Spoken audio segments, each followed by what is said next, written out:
আসসালামু আলাইকুম ওরহমতুল্লাহ। সম্মানিত ভিউয়ার্স, আজ পবিত্র ঈদ উল ফিতর 2026।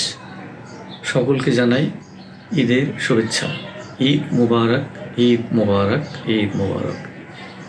ঈদ আমাদের জীবনে আনন্দের, এটা আমরা বরাবরই জেনে থাকি, কিন্তু ঈদ আবার অনেকের জন্য নিরানন্দ। অর্থাৎ আমাদের আশপাশের যারা পরিবেশে আছেন, যারা আমাদের প্রতিবেশী, এদের মধ্যে অনেকে হয়তো এই আনন্দটুকু সেই পরিপূর্ণভাবে উপভোগ করতে পারছে না। আসলে তখনই পরিপূর্ণতা পাবে ঈদে, যখন তারা আমাদের মতো করে সমানভাবে ঈদ আনন্দ উপভোগ করতে পারবে। তো এই জন্য হবে কি, তাদেরকেও সহযোগিতা করতে হবে যেন তারা ঈদ আনন্দটা পরিপূর্ণভাবে উপভোগ করতে পারে। তো আমাদের এই ঈদ উল ফিতর 1 মাস সিয়াম সাধনার পর আমরা পেয়েছি।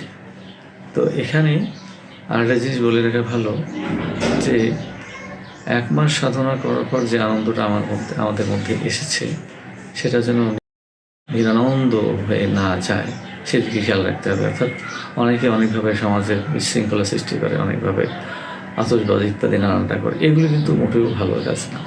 আমরা এটাকে একেবারেই অপছন্দ করি।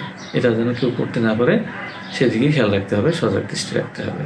তবেই ঈদের আনন্দটা পরিপূর্ণতা পাবে। ঠিক আছে, সবাইকে ধন্যবাদ। ঈদের আনন্দ সবাই উপভোগ করুন। ঈদ মোবারক, ঈদ মোবারক।